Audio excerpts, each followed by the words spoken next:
पेडगाव मैदानाबाबत एक महत्वाची सूचना आहे. मागील एक 8 दिवसापूर्वी मी 4-5 दिवसापूर्वी मी निरा या ठिकाणी असताना मला अनेक बैलगाडी मालक भेटले. त्यांनी मला सांगितलं की पैलवान, एक महत्वाचा विषय, जी पावती पेडगाव हिंदकेसरी मैदानाला 2 पावत्या टाकण्याची आपण मुभा दिली होती, ती एकच पावती करावी.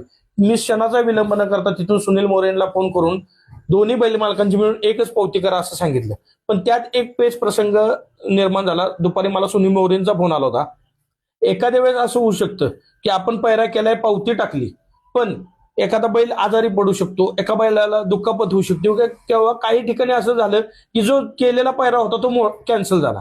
अशा वेळेस तुम्ही काय करायचे, तर तुमचा पैरा कॅन्सल झालेला असेल, 20 तारखेला सकाळी 10 वाजता लॉट निघणार आहे.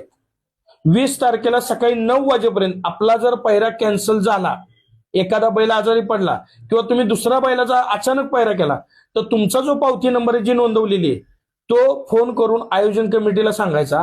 त्या पावती नंबरवर जो संबंधित बैल मालकाचा तुमच्या पैरेकऱ्याचं नाव आणि फोटो दिला होता तो कॅन्सल करायला लावून, जो पैरा तुम्ही आज रोजी करत आहात फोन केलेल्या क्षणाला, तो पैरा करायचं नाव, त्या बैल मालकाचं नाव आणि त्या बैलाचा फोटो द्यायचा आहे, जेणेकरून तुम्हाला कोणत्याही प्रकारची अडचण येणार नाही.